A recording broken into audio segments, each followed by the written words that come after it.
अस्सलाम वालेकुम एवरीवन। आज मैंने आपको बताना है मीम के फेस के बारे में कि मीम का फेस जो है वो कहाँ पर ऊपर बनाया जाता है और कहाँ पर नीचे बनाया जाता है। आप देख रहे होंगे कि मैंने जीम का ख़ानदान क्यों लिख रखा है।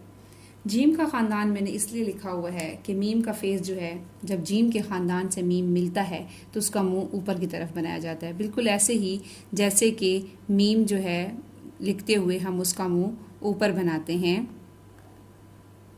और मैंने आपको बताया था कि मीम की जो छोटी शक्ल है वो इस तरह से बनाई जाती है, तो मीम का मुंह नीचे चला जाता है। लेकिन कुछ अल्फाज ऐसे होते हैं जिनमें हम मीम का मुंह ऊपर रखते हैं।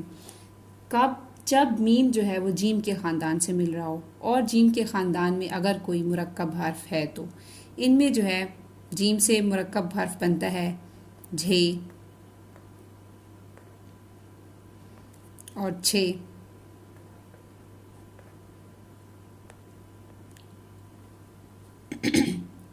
इसके अलावा हमारे पास इनमें मुरक्कब हर्फ नहीं है।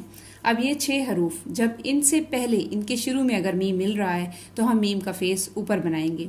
जैसे एक लफ्ज़ मैं आपको लिख के दिखाती हूँ, हम लिखते हैं मुकम्मल, तो मीम जो है वो क्याफ से मिल रहा है और मीम का मुंह उसके बाद यहाँ पर मीम लाम से मिल रहा है, तो यहाँ पर हमने दोनों जगह मीम का फेस जो है उसका मुंह नीचे की तरफ बनाया है। लेकिन इसी तरह से अगर मीम इनमें से किसी भी हर्फ के साथ मिल रहा है शुरू में, तो हम जो है मीम का मुंह ऊपर की तरफ ले जाएंगे। जैसे झे से मिल रहा है मुझे, तो आप मीम का फेस जो है वो ऐसे नहीं बनाएंगे, ये गलत हो जाएगा। मीम का फेस ऊपर की तरफ बनेगा।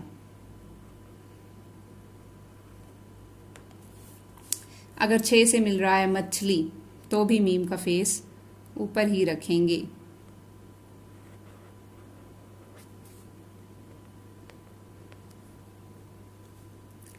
मीम का फेस हे से मिलेगा, खे से मिलेगा, जीम चे, इन 6 हरूफ के साथ जैसे आप लिखते हैं मोहम्मद, मीम का फेस जो है, मीम जो है वो हे से मिल रहा है तो मीम का फेस ऊपर होगा। अब यहाँ पे मीम दाल से मिल रहा है, इसलिए मीम का मुंह नीचे चला गया है। हे से मिल रहा है, इसीलिए हमने मीम का फेस जो है वो ऊपर की तरफ रखा है। यहाँ दाल से मिल रहा है, इसलिए यहाँ पर नीचे, क्योंकि दाल जो है वो जीम के ख़ानदान से नहीं है। मीम का फेस हम वहाँ ऊपर की तरफ बनाते हैं जहाँ मीम जो है वो जीम के ख़ानदान से मिल रहा है और उसके मुरक्कब हरूफ जो हैं उनसे। अब यहाँ जीम के ख़ानदान में मुरक्कब हरूफ जो हैं वो सिर्फ 2 ही हैं, झे और चे। इन 6 हरूफ से अगर मीम शुरू में मिलेगा तो मीम का फेस ऊपर बनाएंगे। इसके अलावा मीम का फेस हर जगह नीचे रहेगा, चाहे वो किसी भी हर्फ से मिले, इन 6 हरूफ के अलावा। इसके अलावा मीम छोटी ये मीम को छोटी ये से मिलाया जाए या बड़ी ये से मिलाया जाए तो भी मीम का फेस ऊपर की तरफ बनाया जाता है।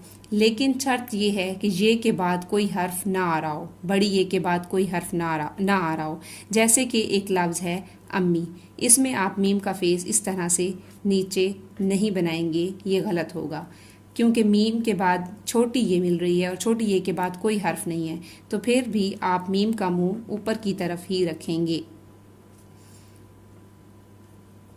मीम छोटी ये मी और मीम बड़ी ये मे जब अकेले लिखे जाते हैं तो इनका फेस ऊपर हो जाता है, ठीक है। इसके अलावा मीम जिस भी हर्फ से मिलेगा मीम का फेस नीचे रहेगा। जीम का ख़ानदान ये 4 हरूफ और इसके मुरक्कब हरूफ 2, 6। इन 6 हरूफ से अगर मीम शुरू में मिल रहा है तो मीम का फेस ऊपर होगा। इसके अलावा मीम छोटी ये मी और मीम बड़ी ये मे अगर अकेला लिखा जाएगा, ये के बाद कोई हर्फ नहीं मिल रहा होगा, तो मीम का फेस ऊपर की तरफ होगा। इसके अलावा मीम का फेस हर जगह नीचे होता है। और एक और चीज़ मैंने आपको पहले एक वीडियो में बताई थी कि मीम का फेस हर जगह भरा हुआ होता है, ठीक है। Thanks for watching. अल्लाह हाफिज़।